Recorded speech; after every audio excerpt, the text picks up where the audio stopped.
2021 শিক্ষাবর্ষের ছাত্রছাত্রীদের অনলাইন ক্লাসে সবাইকে স্বাগতম।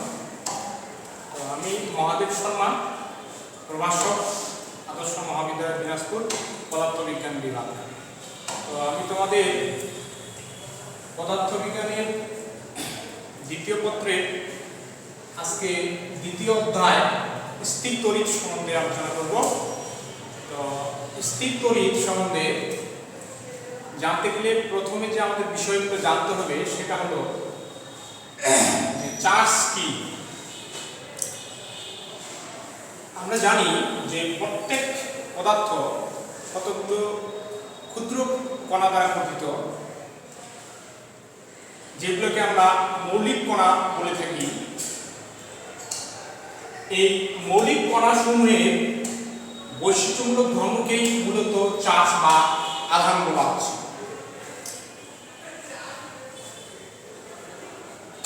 এখন আমরা জানবো যে বিন্দু চার্জ কি।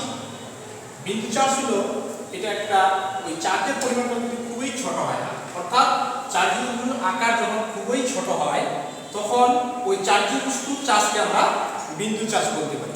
তার মানে হলো যে একটা চার্জিত বস্তু, দুটো চার্জিত বস্তু যদি হয়, এদের মধ্যবর্তী দূরত্বের তুলনায় এরা এতই ছোট হয় যে সেগুলোকে আমরা গাণিতিক বিন্দু হিসেবে কল্পনা করতে পারি।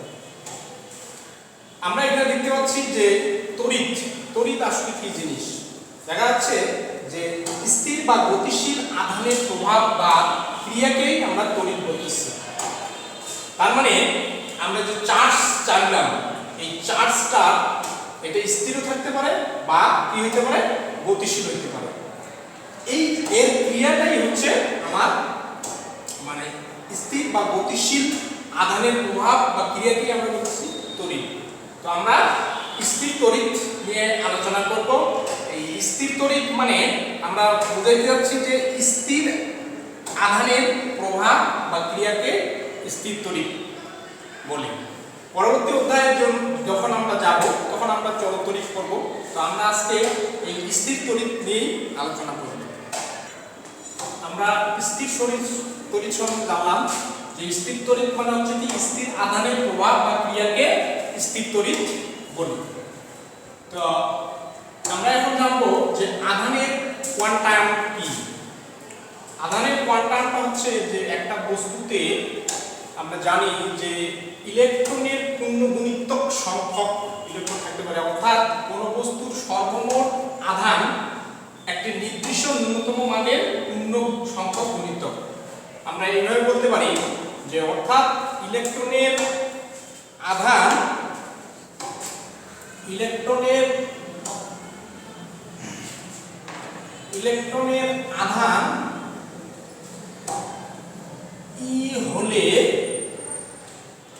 ই হলে বস্তুর মোট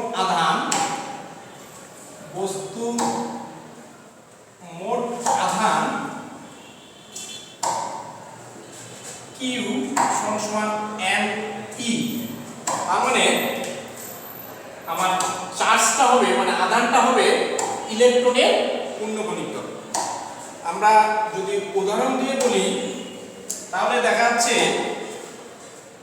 কোন বস্তুতে আমরা 15e বা 5e বা -7e এই ধরনের আমরা এটা পূর্ণগুণিতক সংখ্যক পাইতে পারি, কিন্তু আমরা 4.5e এই সংখ্যক আধান পাব না। আমরা এখন দেখব যে আধানের নিত্যতা কি। যে আমরা শক্তির নিত্যতা সূত্র জানি, আধানের সেরকম নিত্যতা আছে যে কাচদণ্ডকে রেশমি কাপড় দ্বারা ঘষলে কাচদণ্ড যে ধরনের ধনাত্মক চার্জে চার্জিত হয়, রেশমি কাপড় ঠিক সেই ধরনের ঋণাত্মক চার্জে চার্জিত হয়। মানে এখানে একটা সংরক্ষণ মানে শীলতা নীতি কাজ করে।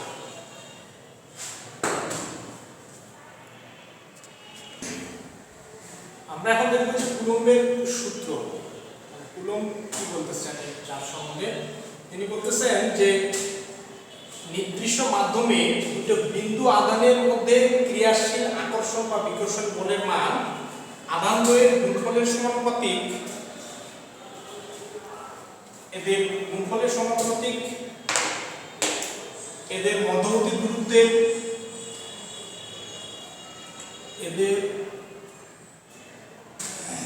মধ্যবর্তী দূরত্বের বর্গের ব্যস্তানুপাতিক,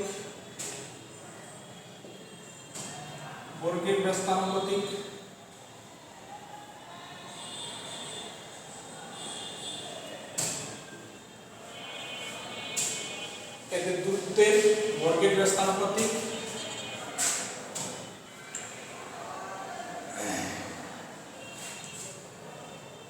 এবং এই বল আধান দ্বয়ের এবং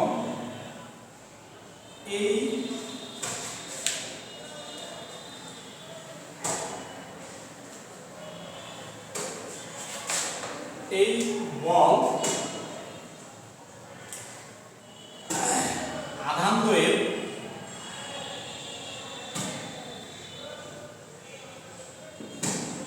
সংযোগ সরলরেখা বরাবর ক্রিয়া করে।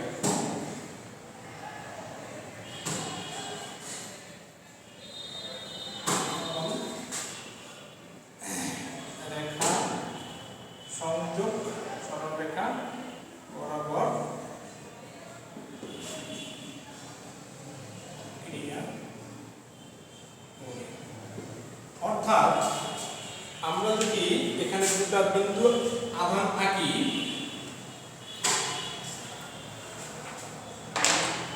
আমরা যদি এখানে দুটো বিন্দু আধান আঁকি,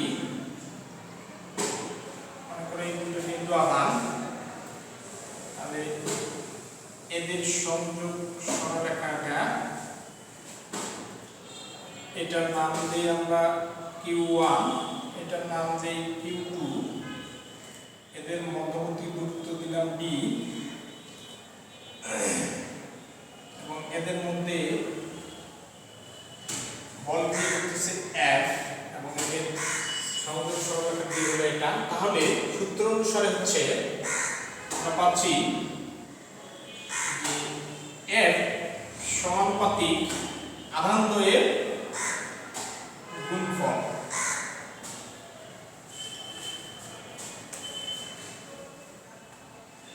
এবং এদের মধ্যবর্তী দূরত্বের বর্গের ব্যস্তানুপাতিক।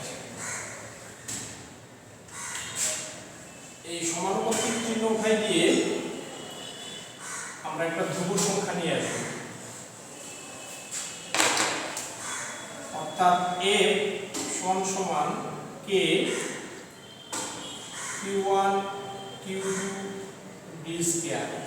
এখানে K একটি সমানুপাতিক ধ্রুবক। আমরা দেখলাম যে F সমান কি K Q1 Q2 D square. এখানে K একটি হলো সমানুপাতিক ধ্রুবক, এর মান চার্জ দুটির মধ্যবর্তী মাধ্যমের প্রকৃতি এবং বল এবং চার্জ দুটো এবং এই চার্জ দুটোর যে ডিসটেন্স এর পরিমাপের এককের উপর নির্ভরশীল। আমরা K সমান লিখতে পারি যে 1/4 পাই ইপসাইলন। তাহলে ইপসাইলন হলো, ইপসাইলনটা কি? ইপসাইলন হলো চার্জ দুটোর যে মাধ্যমে অবস্থিত ওই মাধ্যমের ভেদনযোগ্যতা। তাহলে আমরা এই ইকুয়েশনটাকে কি লিখতে পারতেছি? তাহলে আমার ইকুয়েশনটা দাঁড়াচ্ছে A সমান কি এর জায়গায় আমি কি লিখব যে 4 পাই epsilon Q1 Q2 D square. তাহলে আমার টোটাল ইকুয়েশনটা কি দাঁড়ালো যে আকর্ষণ বা বিকর্ষণ বলের মান, দুটা বিন্দু চার্জের আকর্ষণ বা বিকর্ষণ বলের মান তাদেরকে যদি আমরা একটা ডিসটেন্সে রাখি, বলের মানটা হবে F সমান 1/4 pi epsilon naught Q1 Q2 D square. আমরা ইকুয়েশন দিলাম যে F সমান 4 pi epsilon naught Q1 Q2 D D square. এটা যদি আমার মাধ্যমটা শূন্য হয়, শূন্য বা বায়বীয় মাধ্যম, বায়ু মাধ্যমের জন্য আমাদের ইকুয়েশনটা দাঁড়াবে f নট সমান 4 pi epsilon naught q1 q2 D square. আমরা জানি যে ইপসিলন নট মানে ভেদন জগৎটা শূন্য মাধ্যমের মান হচ্ছে 8.854 into tan inverse 12 coulomb square per newton per metre square. তো এই মানগুলো যদি আমরা এখানে বসাই দেই তাহলে আমরা 4 pi epsilon naught 1/4 pi epsilon naught পাচ্ছি 9 into 10 to the power 9 newton metre square per coulomb square. এই মানটা যদি আমরা এই ইকুয়েশনে বসাই দেই তাহলে আমরা যে সমীকরণটা পাবো সেটা হচ্ছে F সমান হলো 9 into 10 to the power 9 q1 q2 d square. তাহলে এবং অন্য কোনো মাধ্যমের জন্য যে আমরা ইকুয়েশনটা পাবো সেটাকে আমরা এভাবে লিখি যে Fm সমান 1/4 pi epsilon q1 q2 d square. এটা হলো আমার অন্য কোনো মাধ্যমের জন্য, আর এটা হলো আমার শূন্য মাধ্যমের জন্য। তো এই কুলম্বের সূত্র দিয়ে আমরা অনেক গাণিতিক সমস্যা সমাধান করতে পারি এবং কুলম্বের সূত্রের ভেক্টর রূপটা আমরা এখন একটু দেখে নিব। কুলম্বের সূত্রের ভেক্টর রূপে আমরা দেখতেছি যে আমরা এবার ভেক্টর দিলাম, ভেক্টর সমান বলের উপর ভেক্টর দিলাম, ভেক্টর সমান 1/4 pi epsilon q1 q2 r square. এখানে n একটা একক ভেক্টর। তো আমরা একক ভেক্টর জানি যে যে ভেক্টরের মান 1 তাকে একক ভেক্টর বলে, আর একক ভেক্টর সমান হলো ভেক্টর ইনটু ভেক্টরের মান, মানে ভেক্টরকে ভেক্টরের মান দ্বারা ভাগ করলে যেটা পাওয়া যায় তাকেই কি বলে একক ভেক্টর বলে। একক ভেক্টর সমান ভেক্টর ইনটু ভেক্টরের মান, মানটাকে আমরা এভাবেও লিখতে পারি ভেক্টর ইনটু ভেক্টরের মান। তো এটা যদি আমরা এই সমীকরণে বসাই দিই তাহলে আমরা দেখা যাচ্ছে যে কি পাবো F সমান 1/4 pi epsilon naught q1 q2 r cube r। তাহলে আমরা কুলম্বের সূত্রের ভেক্টর রূপটা কি পাচ্ছি?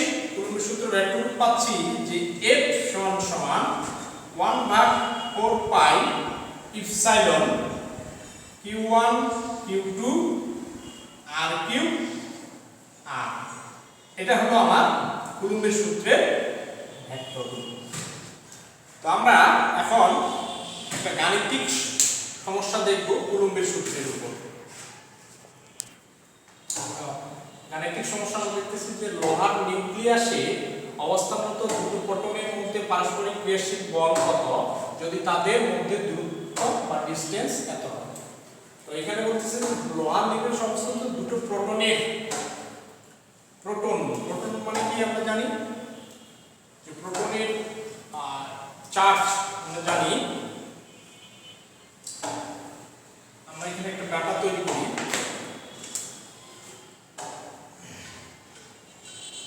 এখানে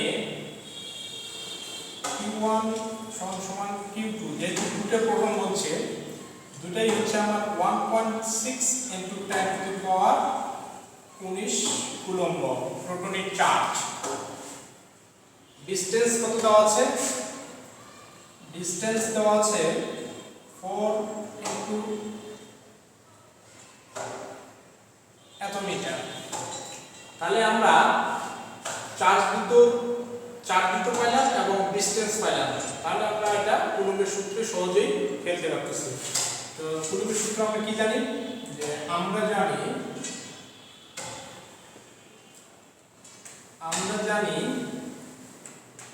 F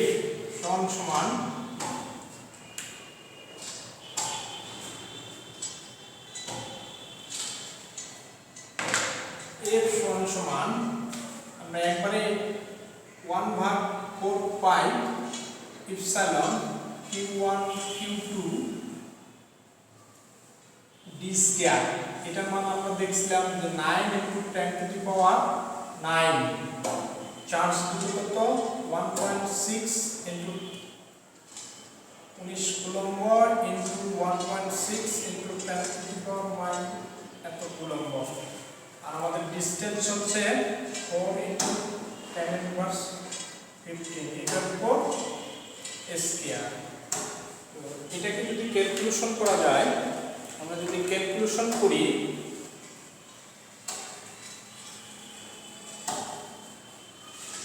এটাকে ক্যালকুলেশন করলে